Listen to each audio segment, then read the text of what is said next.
¿qué es la fe? La diferencia entre creer simplemente o la simpleza de la credulidad y la fe bíblica, que son totalmente opuestos.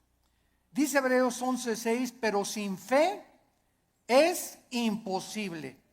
Esta palabra imposible significa que no existe ninguna otra manera de agradar a Dios. Ya sea que cuando yo obedezco el mandamiento, maridos, amen a vuestra esposa, la amo porque por la fe que Dios me ha puesto y me ha dicho que yo tengo que hacerlo. Si mi motivación no es la fe, no sirvo. Cuando yo doy dinero a la obra de Dios, tiene mi motivación que ser por fe, agradando siempre a Dios. Amo a mi esposa porque quiero agradar a Dios. Amo a mi esposo porque quiero agradar a Dios. Doy porque quiero agradar a Dios. Siempre, siempre la fe tiene que estar detrás de nuestras acciones. Y si la fe no está detrás de nuestras acciones, no estamos agradando a Dios. Es imposible. La palabra imposible, insisto, significa que no hay posibilidad alguna de agradar a Dios de otra manera. Fíjense qué importante es esta conferencia.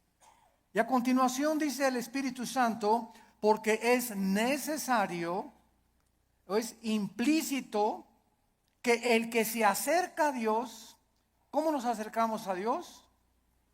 Creyendo que Él existe. Si tú te pones hoy en la mañana a orar, Señor, te pido por mi hija, mira que tiene 3 días que se fue mi hija. Oh, Señor, no tengo trabajo. ¿Tú crees que te estás acercando a Dios con fe? Bueno, primero tranquilízate, cálmate, tómate un chocho tal vez, ¿verdad? Para que te aplaques.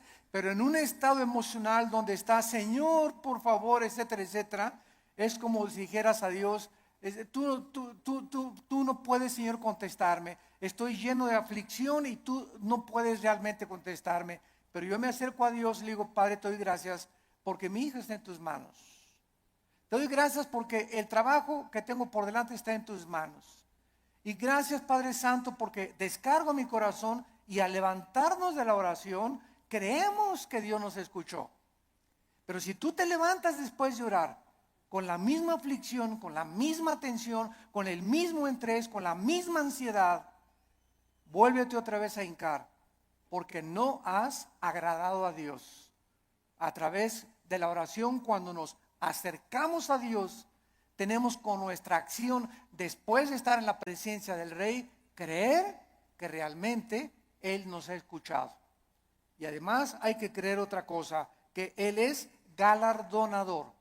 O sea que Dios nos va a recompensar todo vaso de agua que nosotros demos, un simple vaso de agua, a cualquier persona en el nombre de Jesús.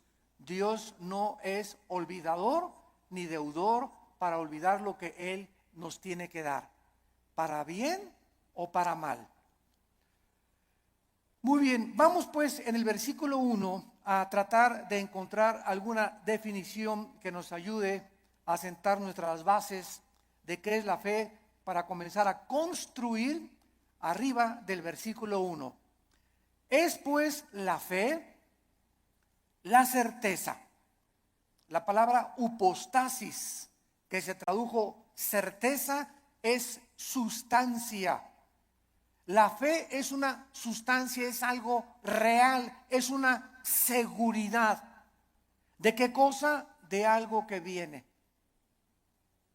De algo, no de algo que tienes ya. Porque si lo tienes ya, ya no es fe. Entonces la fe está relacionada con el futuro. Siempre, siempre con algo que no tienes y que viene. Y que tú tienes que estar seguro que viene. No tengo trabajo ahorita, tengo 3 días sin trabajo, 2 semanas sin trabajo, pero Jehová es mi pastor. Como decía mi esposa hace unos momentos, declaro que soy tu hijo, que nada me faltará, yo voy a mantener mi paz. Mi hijo se fue, mi hija se fue, no tengo trabajo, pero yo tengo la seguridad, la certeza que aunque no lo tengo ahorita, aunque no veo ahorita a mi hija que se componga, ni mi hijo que se componga, y aunque no veo ahorita prospectos del trabajo, lo creo, lo tengo seguro, porque tú lo has dicho, no he visto justo desamparado a su descendencia que mendigue el pan. Yo sé que tú me vas a dar el trabajo, Señor. Yo sé que tú me vas a sacar adelante. ¿Por qué? Porque así lo dice tu palabra. Y esta seguridad que tú tienes, dice a continuación, es una convicción, aunque tú no lo estás viendo. Muy bien, vamos pues a tratar de explicar más claramente esto. La fe está relacionada con el futuro y con lo invisible. Con lo futuro y con lo invisible, porque es algo que esperamos en el futuro, ya sea en 3 horas, 4 horas, mañana, pasado un mes, un año, no sé, y al mismo tiempo es algo que no podemos percibir con nuestros 5 sentidos. En el momento en el que nosotros veamos algo, ya no es fe. Porque la fe está relacionada con lo invisible. En el momento que lo veo, ya no es fe. Por eso cuando alguien dice, si yo veo un milagro, voy a creer, esto es la antítesis de la fe.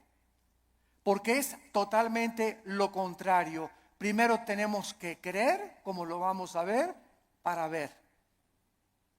¿Me están siguiendo? No es ver para creer, sino creer primero para que después puedas ver la gloria de Dios manifestada. Muy bien, la fe es la certeza, es una seguridad de algo que esperamos y es una convicción de algo que nosotros no vemos. Esta certeza, ¿quién nos las da? Porque necesitamos una certeza y necesitamos una convicción para que nuestra fe sea sólida y esté basada en un buen fundamento teológico. Esta certeza nos la da la Biblia. Porque solo en la Biblia puedes encontrar las promesas que son futuras para nosotros.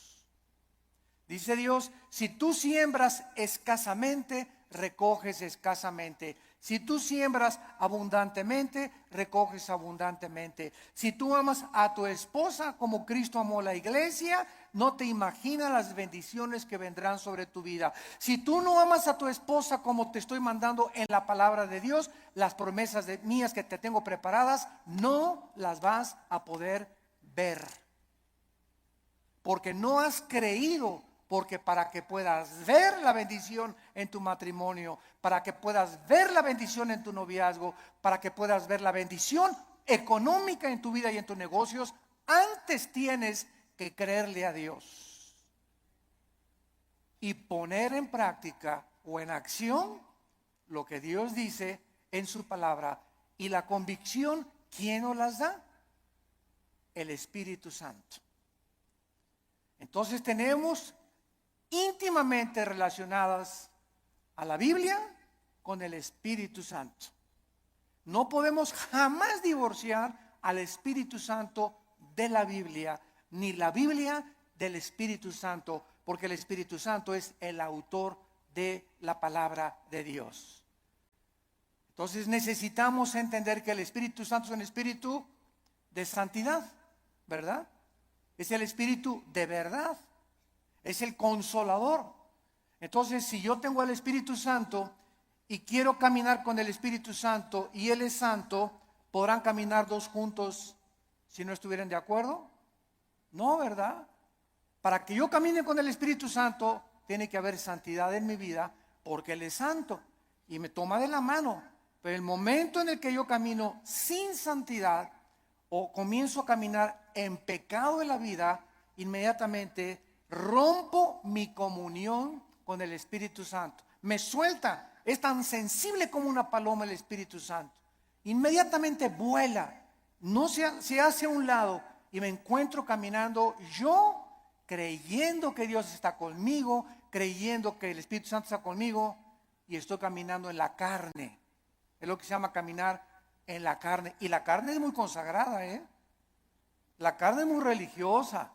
La carne adora a Dios y por acá y por allá. Y sin embargo, podemos hacer muchas cosas sin la ayuda de Dios en nuestra vida. Muy bien, veamos ahora que entonces la fe está relacionada con dos realidades eternas e invisibles, con Dios y su palabra. La verdadera fe bíblica está limitada a la Biblia. En otras palabras, hace algún tiempo recuerdo que unas personas me dijeron: Armando, ¿por qué eres tan incrédulo? ¿Por qué no crees que el orito que está cayendo del cielo lo manda Dios y las piedras preciosas que están cayendo en nuestra iglesia son de Dios? Y yo les contesté sencillamente: porque Dios no me manda a creer eso. Yo creo lo que la Biblia dice, pero el hecho de creer cualquier fenómeno o cualquier acción, aunque sea milagrosa, no implica que sea de Dios. Porque el diablo puede hacer fenómenos y puede hacer milagros también. Entonces, no me pueden nadie catalogar ni tampoco a ti clasificarte como que eres un incrédulo y no lo crees. Claro que lo creo, pero si está en la palabra de Dios. Pero si yo encuentro en Proverbios capítulo 2 que la Biblia me manda y me dice que busque la sabiduría y no las piedras preciosas y no el oro, ¿qué me está diciendo el Espíritu Santo con estas experiencias que se están manifestando en muchas iglesias? Que estas iglesias están tanto en la carne que está ahora siendo engañadas. Pues quieren eso, quieren circo, maroma y teatro, quieren ver milagros, pues eso les voy a dar, como hizo Dios con los judíos en el desierto. ¿Quieren comida? Pues se las voy a dar hasta que les llegue hasta aquí. Y los atascó de codornices hasta que los volvieron al estómago. Este es un juicio de Dios. ¿Por qué? Porque Dios nos busca que busquemos sabiduría y que no busquemos, ¿verdad?, las cosas que está cayendo ahorita del cielo. Y mira, hermano, le digo, es más diamantina que nada, hombre, estás menso.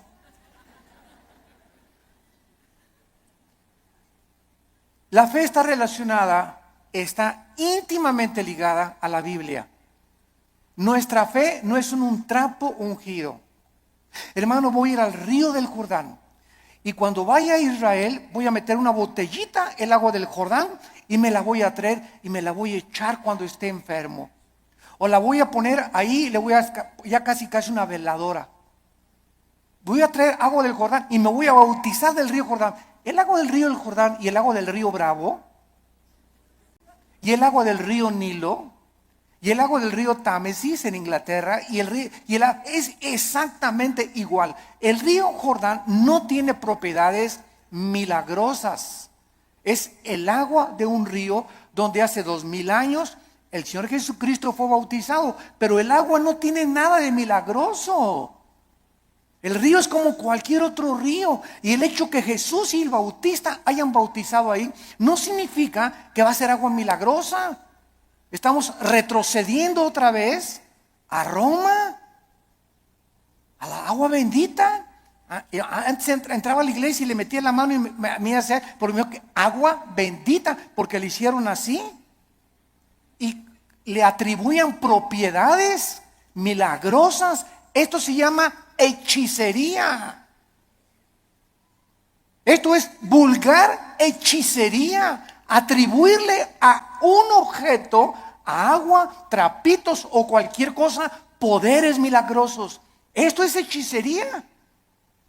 Los brujos usan cosas y collares y amuletos, talismanes, patas de conejo. Todo eso está relacionado con el mundo del ocultismo, no con la Biblia. Y les hablo tan claro como el azul del cielo hoy en la mañana, sin tapujos y derecho y a la yugular. Ya no podemos andar con rodeos. Ya no podemos andar diciendo que tenemos que hablar al pan pan y al vino vino.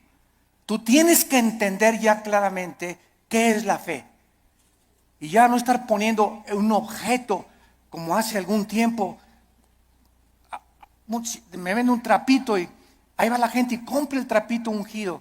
O te mando este anillo que lo compré en Jerusalén. O este collar que tiene propiedades y porque este predicador en tal parte lo anunció, y van y lo compran y se lo cuelgan y le atribuyen propiedades milagrosas, o ponen el trapito debajo de la almohada y se les va a quitar el dolor de cabeza, o va a traer que la maldición se va a ir de su casa. Todo eso está relacionado con el mundo de la hechicería. Eso ya no es fe.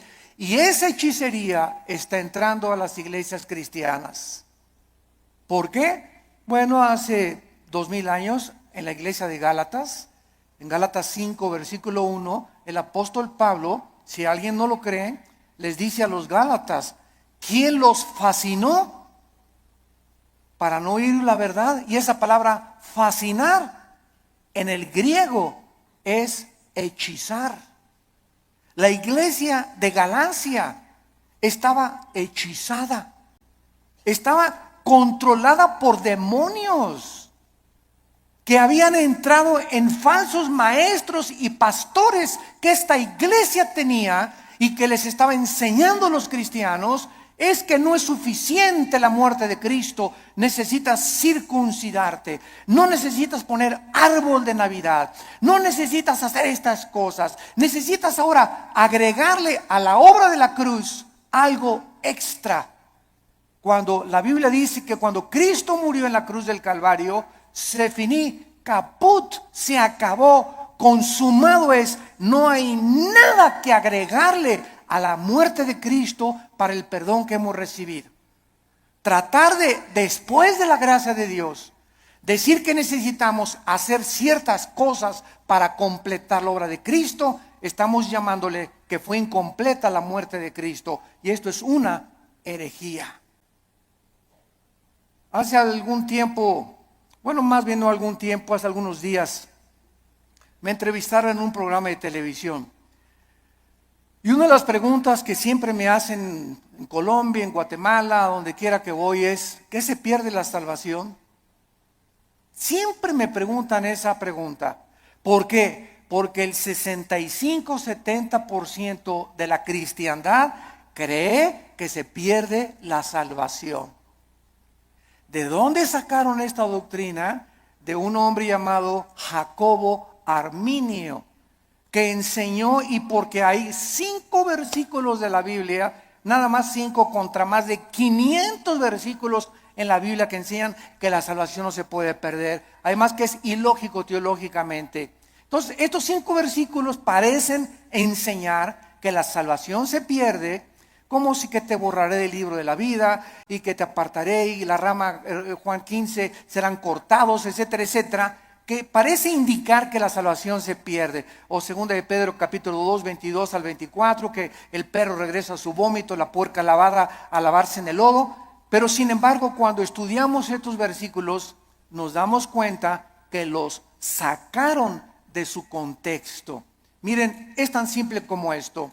Cuando una persona dice que se pierde la salvación, ¿qué está diciendo? Síganme con cuidado. Está diciendo que al llegar al cielo, Pedro le va a decir, a ver, Pancho Pantera, ¿por qué te voy a dejar entrar al cielo? Y tú le vas a contestar, por la gracia de Dios, más me porté bien. Igual a la salvación. Eso es lo que se está diciendo. O sea, que la gracia de Dios no fue suficiente. Ahora que ya soy salvo, necesito portarme bien, porque si no me porto bien, pierdo la salvación. Entonces, ¿qué salvación nos dio Dios? ¿Temporal o eterna? Dicen Hebreos 9 y Hebreos 10 que nos hizo eternamente perfectos y santificados. En el momento que recibes a Cristo, recibes la eternidad. Estamos ya en el reino de Dios espiritualmente. La eternidad está dentro de nosotros ya. Pero, y ahora en segundo lugar, ¿por cuántos pecados? Apunta todo esto para que te defiendas. ¿Por cuántos pecados murió Cristo en la cruz? ¿Por los pasados, por los presentes o por los futuros? Por los pasados, los presentes y los futuros. Entonces, si existe un pecado que diga que nos hace perder la salvación, Cristo tendría que volver a morir. Cristo tendría que volver a pagar por ese pecado que te hizo perder la salvación. Porque la muerte de Cristo solamente te perdonó los pasados, pero los que tú cometas, tú eres responsable. Y si hay alguno que cometas, entonces Cristo tiene que volver a morir. Y entonces ya Cristo no murió por los pecados pasados, presentes y futuros, sino solamente por los pasados. Porque los que estás cometiendo, tendría Cristo que estar muriendo muchas veces para estar pagando por ellos. Ahora, si tú cometiste un pecado que te hace perder la salvación, la pregunta de los 64,000 pesos es, ¿cuál es, Pancho? ¿Qué pecado nos hace perder la salvación? Dice 1 de Juan, la sangre de Cristo nos limpia solo de algunos. Eso dice, ni el homosexualismo, ni el divorcio, ni el transexualismo, ni el robo, ni el crimen, ni el asesinato, ninguno de estos pecados es el pecado imperdonable. Ninguno de estos pecados es la blasfemia contra el Espíritu Santo. El único pecado que no tiene perdón no lo pueden cometer los cristianos, solo los no cristianos, que es la blasfemia contra el Espíritu, rechazar la gracia de Dios. Hechos 7, 51 y 52, que es el pecado que cometieron los fariseos. Que después de oír al Hijo de Dios, después de oír la predicación de la palabra, no te quiero, no te quiero, no te quiero. Pero un cristiano, 1 Corintios 12:2, no puede por el Espíritu ni siquiera blasfemar o maldecir al Espíritu Santo. Antes de ser cristianos, todos blasfemamos el nombre de Dios. Todos blasfemamos contra el Espíritu Santo antes de ser cristianos, ¿no es verdad? Todos cometimos pecados tremendos. Ahora, cuando nos muramos, otra pregunta, cuando nos muramos, ¿cuántos van a morir perfectos? ¿Dónde está San Anastasio por aquí? O Santa Rita de Casia. Cuando muramos, vamos a morir en pecado. A lo mejor hoy en la mañana le grité a mi esposo y me muero a las 2 de la tarde, ya me morí en pecado. A lo mejor hiciste una mentira a las 3 de la tarde y te da un ataque al corazón a las 7 de la noche, ya te moriste en pecado. Te pasaste un alto, ya te moriste en pecado si chocas. Todos nos vamos a morir con algún cierto de pecado, pero esos pecados ya fueron puestos en la cruz del Calvario. Entonces tendríamos que ir al purgatorio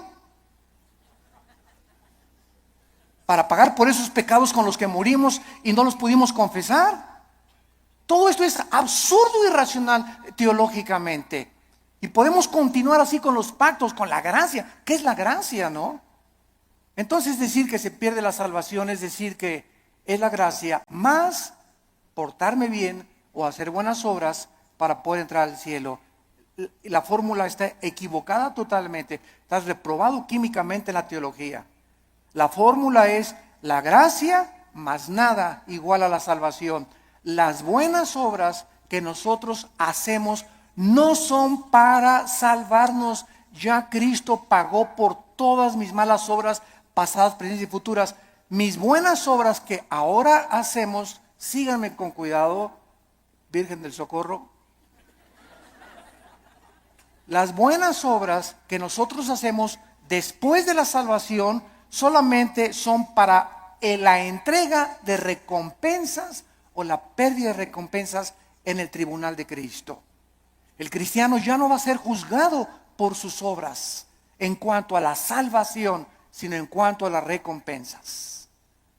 Y la fidelidad va a ser altamente recompensada por Dios. Un vaso de agua que hayamos dado, lo que hemos hecho en el nombre de Dios, pero no está relacionado ya con la salvación. Ya hemos sido justificados por la fe, ya hemos sido santificados y ya hemos sido glorificados desde antes de la fundación del mundo.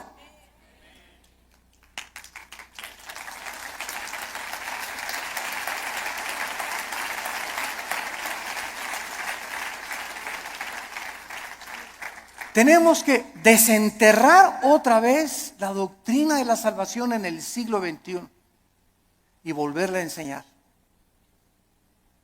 claramente, porque el pueblo de Dios en los errores en que está cayendo es por no tener bases teológicas firmes, doctrinales, de una doctrina elemental como la gracia y la salvación. Y por todos lados, porque todo el mundo lo cree, yo también lo creo. Demuéstramelo con la Biblia. Y lo voy a creer entonces. Pero no voy a creer que porque todos creen que se pierde la salvación, yo voy a creer que se pierde la salvación. Yo te lo demuestro y se los dije en la televisión, tenemos el debate con el que quiera y se lo demostramos, ¿verdad? Que es absurdo seguir creyendo que se pierde la salvación. Ahora muchos dicen, bueno, como ya no pierdo la salvación, me voy a portar ahora sí, le voy a dar vuelo a la hilacha, ¿verdad? Bueno, dice Gálatas 5:10 que fuimos llamados a libertad, solamente que no usemos la libertad como ocasión para la carne. La persona que dice eso, con que no puedo perder la salvación, puedo hacer lo que quiera, no es salvo. No es salvo. Porque si tienes al Espíritu Santo, no vas a tratar de aprovecharte y tomar la gracia de Dios como una licencia para pecar. Eso demostraría, Romanos 6, que pues pecaremos para que la gracia de Dios abunde de ninguna manera, porque los que hemos muerto con Cristo, ¿cómo vamos otra vez a pecar? O a tratar de pecar voluntariamente. Ya demostraría que ni siquiera tenemos la salvación. Bueno, esto es importante en relación con la fe. Y vamos a ver ahora algunos ejemplos de la fe en algunos versículos en el Antiguo y en el Nuevo Testamento. Vamos a ver en primer lugar el Salmo 27, para que veamos cómo operó la fe en el Antiguo Testamento y tengamos bases más profundas acerca de nuestra fe. Vuelvo a repetir, la fe está relacionada con el futuro y con lo invisible. La antítesis de la fe sería ver, porque caminamos por fe, no por vista. La vista queda excluida de la fe. Y si camino por vista, está excluida la fe. Una de otra están excluidas. No pueden ser las dos verdad. O camino por fe sin ver, o veo y ya no camino por fe. ¿Está claro?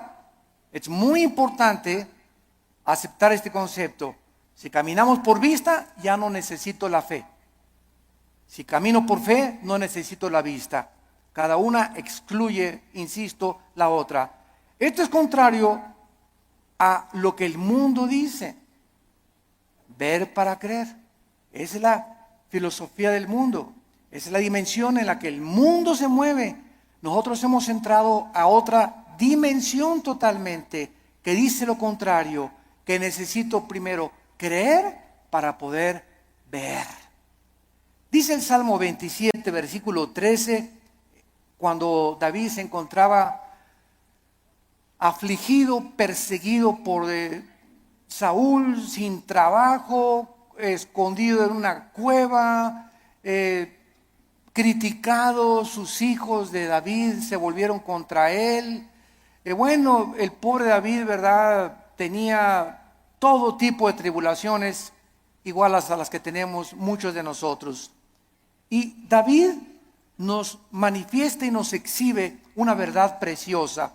Y dice el Salmo 27:13, hubiera yo desmayado, me hubiera tirado la toalla, me hubiera yo desalentado, ya hubiera querido ya ni siquiera ser cristiano, ya ni siquiera quería ir a la iglesia, ya estaba harto. Si yo hubiera mantenido esta actitud mental, hubiera yo desmayado. Me hubiera tirado ya al suelo, ya no quiero ni siquiera vivir. Estoy harto de todo, de mis papás, de la iglesia, de esto, del gobierno. Y sobran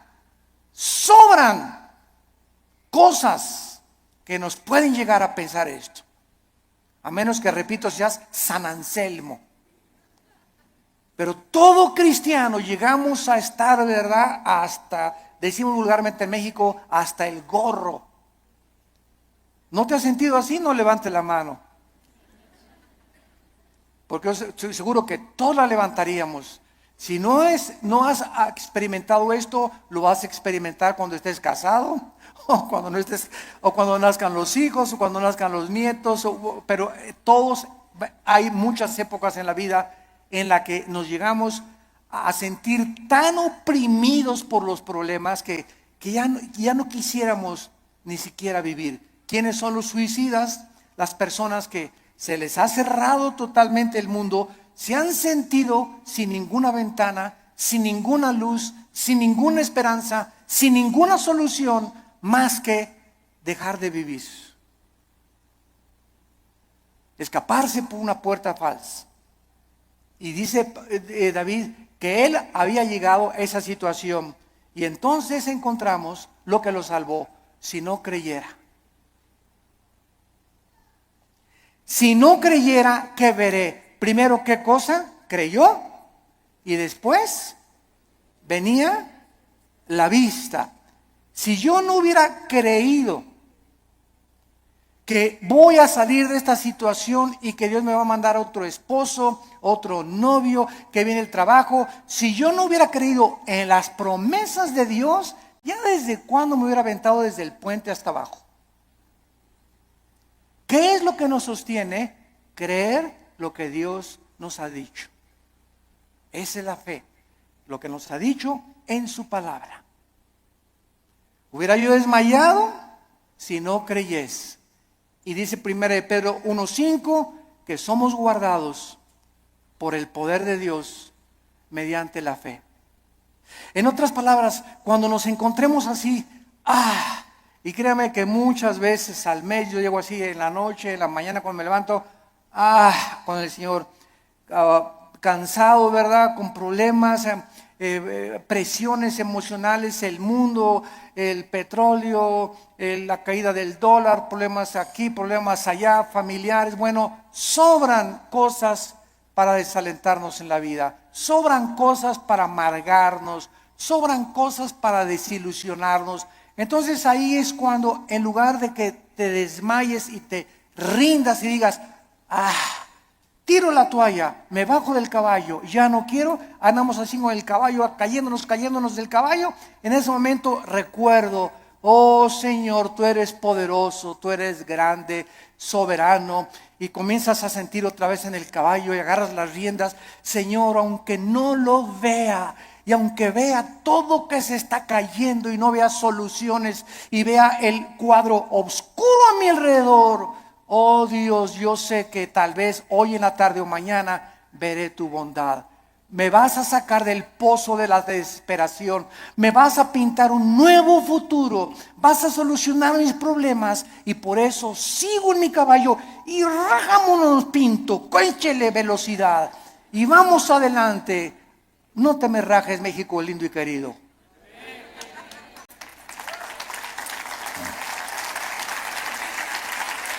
No nos echemos para atrás. Vamos 2-0. Pues ya. Puro gringote de 1.90, 1.95. No, ya no la hacemos. ¿Cómo que no la hacemos? ¿Cómo que no? Ándele, ¿cómo que no la hacemos? Y eso de veras nos infunde ánimo. Porque es un cuadro físico de lo que espiritualmente debemos hacer nosotros. Crecernos al castigo. Ya no hay trabajo. Y nadie me quiere. Y me dicen risitos de oro, pero tengo nariz de corcholata. ¿Sabes una cosa? Bueno, ¿por qué comenzamos a sentirnos así? Porque estamos viéndonos en el espejo, porque estamos viendo la situación, porque estamos caminando por vista. Olvídate y desconéctate de lo que ves y lo que por tus 5 sentidos entran, y conéctate con la palabra de Dios. Diario ven a la Biblia en la mañana, cargar las pilas, la energía. Chupa la fuerza espiritual que Dios tiene para nosotros, que es la que nos va a sostener. Nos separamos de la Biblia y nos vamos al suelo. Hebreos 11:27, otro ejemplo en el Nuevo Testamento de Moisés. Hebreos 11:27 dice así: por la fe, por creer lo que Dios había dicho. Porque la fe nunca la desconectemos de la Biblia.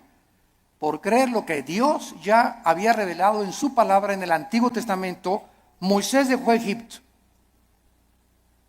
Si él hubiera sido guiado por sus emociones, vean ustedes, el temor, que es el más grande enemigo de la fe. El temor. El temor es la antítesis de la fe, es lo opuesto de la fe. Si Moisés hubiera dicho, el rey, si me voy me va a mandar los soldados, me mata, me corta la cabeza, él es el emperador de Egipto. Pero Moisés no vio al emperador de Egipto, no el temor que comenzó a meterse, porque el temor así entra como la termita, ¿verdad? Y comenzamos a sentir así que, y el temor, y comenzamos hasta a sudar frío, y comenzamos a temblar por el temor, y saldrá esto, y saldrá de la operación mi abuelita, y podremos, y dejamos que nos domine esta emoción, comenzamos a alejarnos de Dios, y comenzamos a perder el poder de Dios que está viviendo por fe. Moisés dijo, antes de tenerle miedo al faraón, antes de tener miedo a su abogado, antes de tenerle miedo a mi suegro, antes de tenerle miedo a mi ex esposo, antes de tener miedo de nada ni de nadie en este mundo, tengo temor de Dios. Y eso fue lo que hizo Moisés. No vio el temor del emperador, los ejércitos que tenía, y dejó Egipto. No fue gobernado por el temor, sino creyó lo que Dios le había dicho y venció sus emociones. Porque se sostuvo como viendo físicamente a Dios. ¿Eso dice? Ese está en tercera de Pancho 3:1. Porque se sostuvo viendo algo que no se veían con sus ojos, ni se experimentaba empíricamente con sus 5 sentidos. Se sostuvo por algo que nadie podía ver, pero él sí podía ver, y podemos ver los cristianos, que es a Dios. Viendo al invisible. ¿Con qué ojos lo vemos? Con los ojos de la fe. Es un par de ojos que el Espíritu Santo nos ha entregado que el mundo no tiene. Vemos no lo que vemos, vemos las cosas que no se ven, porque las que no se ven son más reales que las que se ven. Esto fue lo que hizo que Moisés se pudiera sostener. La fe nos capacita para ver lo que el mundo no puede ver. No hay trabajo, no hay esto, no hay aquello. El mundo, terremotos, se cae. Ahora que fue el terremoto de Japón, no sé si vieron ustedes un video de los muchos que han pasado, que primero el terremoto, el tsunami y el puntillazo, la fuga de gas radioactivo. Y pasaron a una japonesita que era cristiana, como de 80 años de edad. Y está la japonesita en el video caminando y dice, aquí estaba mi casa. Y para todos lados estaba viendo, y ahí estaban mis hijos, y ahí vivía mi sobrino. Y se queda la japonesita como de 80 años de edad, sin nada ni nadie en el mundo. Ni una cobija donde acostarse. Y se hace así las cabezas y dice, pero tú me seguirás sosteniendo. Bueno, las lágrimas comenzaron a caer de mis ojos. Pero fue así una cosa, ¿verdad? Para poner una película. Ahí estaba mi familia, ahí estaban mis papás, ahí estaban mis hijos, mis nietos, aquí estaba mi casa. No hay nada. Imagínate, de la noche a la mañana quedarte sin familia, ni vecinos, ni papá, ni mamá, ni nada. Y levantar los ojos, pero tú me seguirás sosteniendo. Esa es la fe. Sostenidos viendo lo que no se ve, con los ojos y la seguridad y la certeza y la convicción de lo que Dios ha dicho, no te dejaré ni te desampararé, aunque se acabe todo a tu alrededor. Veamos ahora en Juan capítulo 11. Juan capítulo 11, versículo 39 y 40. Se muere Lázaro. La familia de Lázaro eran las hermanas Marta y María. Marta es un ejemplo de la mujer afanada, María un ejemplo de la mujer que se acerca a Dios. Pero las dos nos representan a todos nosotros. No porque te digas Marta va a ser afanada, ¿verdad? Pero es un ejemplo solamente de que todos nosotros padecemos esta debilidad. De que muchas veces queremos ver para creer. Y tenemos que dominar esa tentación y ese impulso de nuestra antigua naturaleza. Entonces aquí en Juan 11:39, dijo Jesús, quiten la piedra. Marta, la hermana del que había muerto, dijo, Señor, y ella, porque es de 4 días. Jesús le dijo, ¿no te he dicho que si crees, verás? Ahí está otra vez. Marta, tú no tenías que haber visto que se alivió ahorita. Hemos llegado al punto que lo dejé morir, porque Cristo dejó morir a Lázaro. ¿Se acuerdan que cuando le avisaron? Señor, Lázaro se está muriendo. ¿No hizo caso? Y era el mejor amigo de Jesús y la familia que lo hospedaba y le daba de comer a Jesús y tenía según un cuartito especial para Jesús cuando pasaba por ahí Jesús. Y no hizo caso Jesús.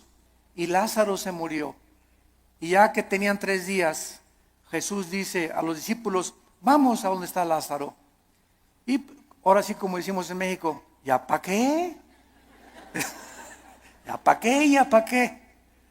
Pues ¿cómo que ya para qué? Pues eso decimos nosotros, pero no lo dice Jesús ni Dios tampoco. Y llega Jesús, los discípulos, ¿ya para qué, Señor? ¿Ya para qué? Ya pierdes tu tiempo. Y es que todo, dice Cristo, lo hice llegar a este punto y te estoy haciendo llegar a este punto donde pierdas tu trabajo, donde tengas esa enfermedad, donde pases esto. Estoy llevando las cosas al extremo para que cuando estén en el extremo, ahí pueda yo ser grandemente glorificado por tu vida. Yo cuántas personas he visto que se enferman de cáncer y que son sanadas y que dicen, Dios mío, hasta los médicos, pero esto es un milagro. Pero si no hubiera sido esa enfermedad, no hubiera sido glorificado Dios. Si no hubieras perdido tu trabajo y un trabajo te viene milagrosamente, ¿cómo podrías decir, Señor, solo tú pudiste haberme dado este trabajo? Fue un milagro. Así como ayer la selección mexicana fue un milagro que ganara. Pero aquí no se mete, ¿verdad? La fe. O sea, 2-0 decimos, ya al 2-0, yo ya iba a pagar la televisión. La neta. Dije, ya, otra goliza. ¿Cómo nos vamos a levantar de un 2-0 con estos gigantones de gringos, verdad? Y cuando viene y te das cuenta, ¿no? Que, caray, digo, lo que no parece, se puede convertir en una realidad. Entonces muchas veces Dios deja que lleguemos a ese 2-0 y que parezca que todo está perdido. No está perdido. Porque Él es Dios y Él es alguien que ha dicho, no te dejaré, desampararé, estaré todos los días contigo hasta el fin del mundo. Podemos, aunque perdiere mi padre y mi madre, con todo Jehová no me dejará. Porque Él es nuestro sostén. Y le dice Cristo a Marta, si tú crees, vas a ver la gloria de Dios. Tenemos que ver espiritualmente para poder creer. La gloria no puede venir hasta que no creamos. Por ejemplo, en el área económica, en el área matrimonial, en el área de relaciones sociales, en el área de nuestras amistades, en todo esto se cumple primero creer para ver. Dios le dice a los maridos, amen a su esposa. Tú amas a tu esposa sacrificialmente y comienzas a quitar todas las imágenes de otras mujeres de tu vida, etcétera, etcétera, y ve Dios tu fidelidad mental y espiritual, porque los pensamientos no le engañan a Dios. ¿Qué hace Dios cuando un hijo está haciendo lo que la Biblia dice porque quieres agradar a Dios? Te bendice. No te imaginas cómo te bendice. Señor, pero que tú ya tiene 20 kilos de más, Señor. ¿Cómo tú? ¿No puedes cambiar una llanta vieja por una nueva? Como dicen en Guanajuato, ¿verdad? Y sabes una cosa, que cuando estamos casados no es solamente la pasión. La pasión dura la luna de miel 3 o 4 días y dura también en el triunfo del amor. Pero todas esas pasiones que tú ves y esos enganches que se dan en esas cosas no duran.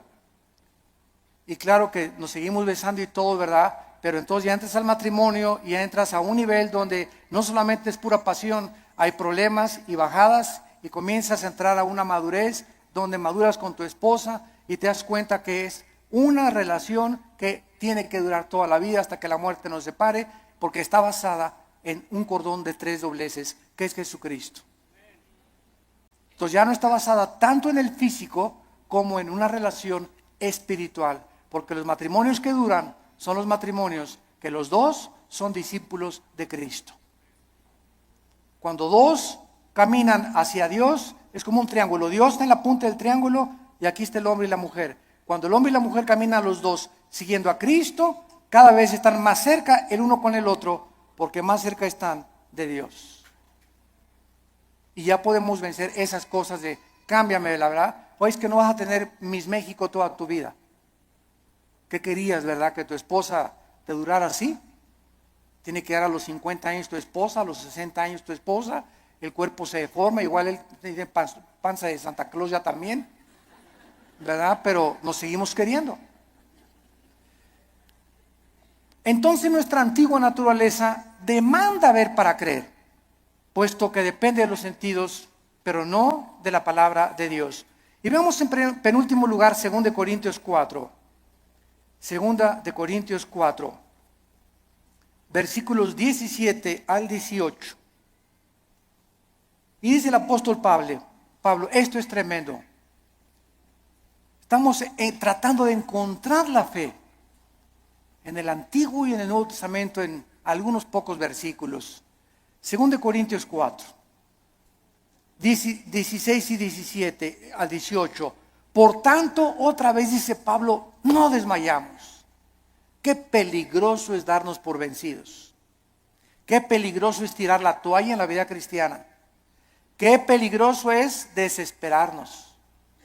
Qué peligrosísimo es desanimarnos. Qué peligroso es. Porque cuando un cristiano es animado, para que se te viene una horda de demonios que van a agravar tu situación. Se va a convertir en una cosa crónica en tu mente. Vas a comenzar a sufrir unas depresiones. Las personas que sufren de depresión continua, todos somos deprimidos de vez en cuando. Pero cuando somos deprimidos ya 3, 4, 5 días deprimido, estás bajo ataque del maligno.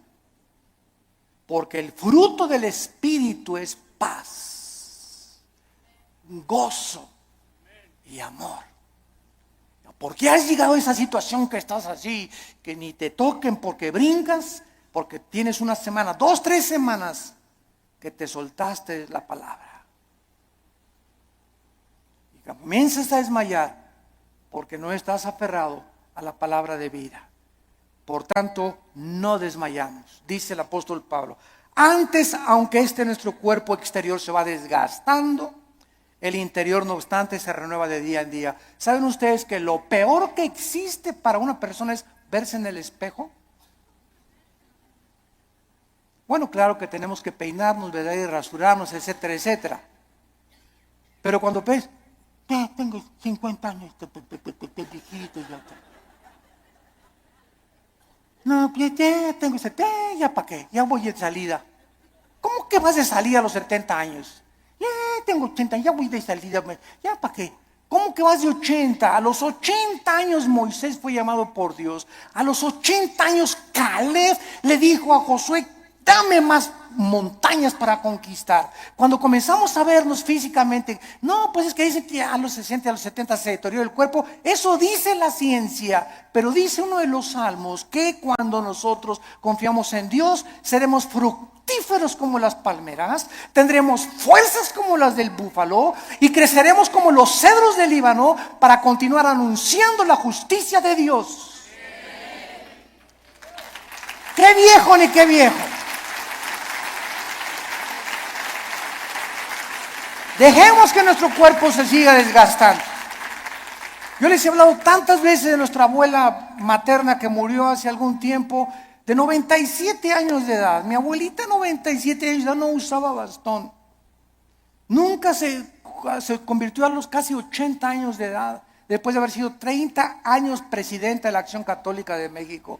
A los 80 años de edad, vivió todavía 17 años más a los 97 en sus 5 sentidos. Y se levantaba a las 7 de la mañana, se emperifollaba y se ponía su loción Sanborns, se cubría todo, ¿verdad?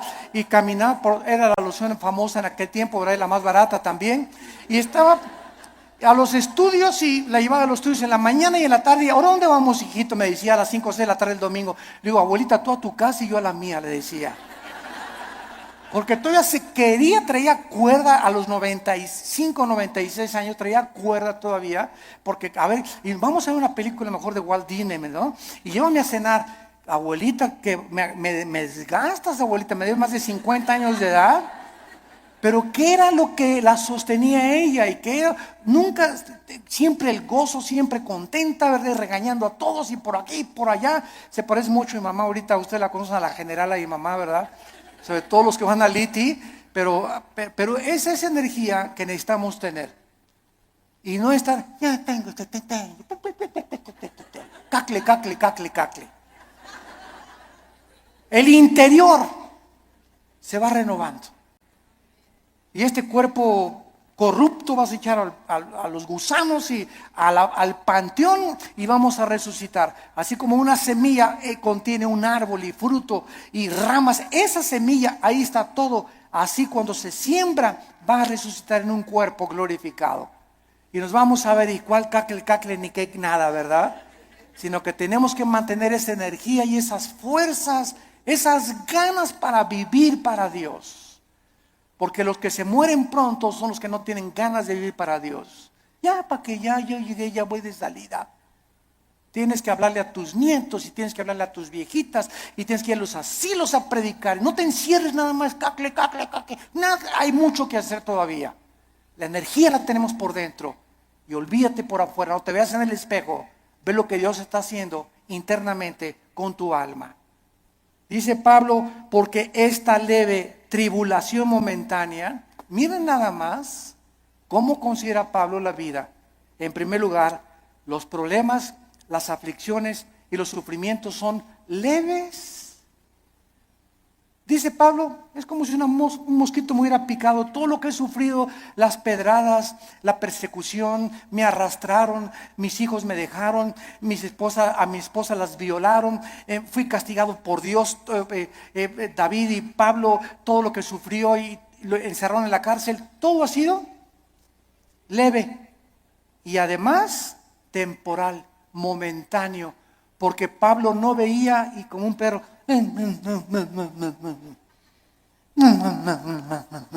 pobre de mí, ya no me quieren ni mis nietos, se acuerdan de mí, ya nadie me quiere.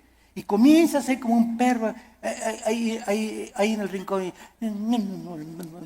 lamiéndote tus heridas y compadeciéndote, y esa autolástima que va a hacer que te hundas y te pintes más rápido. Que te vayas, más rápido. A veces me olvida que no estoy con los jóvenes. Es leve y es temporal. Produce en nosotros un cada vez más excelente peso de eterna gloria. No mirando las cosas que se ven. Ahí está otra vez la fe. Si miran las cosas que se ven, nos desmayamos, nos desanimamos, nos hundimos. miremos las promesas de Dios, sino las que no se ven, porque las que se ven son temporales, pero las que no se ven son eternas. Gracias por tu palabra, Señor. Señor, gracias por alimentarnos, edificarnos, animarnos con tu palabra. Gracias por aclararnos tantos conceptos que están siendo atacados, estamos siendo invadidos por doctrinas extrañas que se han acabado aceptando como si fueran la verdad. Regresemos a la Biblia. Volvamos otra vez a abrir las páginas santas de la Biblia para que el Espíritu Santo alumbre nuestro entendimiento y podamos ver la gloria de Dios en la faz de su Hijo Jesucristo. Gracias porque sin esta fe, sin creer en lo que tú nos has dicho, no existe ninguna otra manera en que te podamos agradar. Porque así tú, Señor, lo has determinado. En esta mañana muchos de ustedes que nos ven a través de la televisión y aquí presentes, tal vez eran crédulos. Y tú le llamabas fe a lo que te habían enseñado en tu familia o en tu religión, sin saber en qué estaba basada lo que te habían enseñado.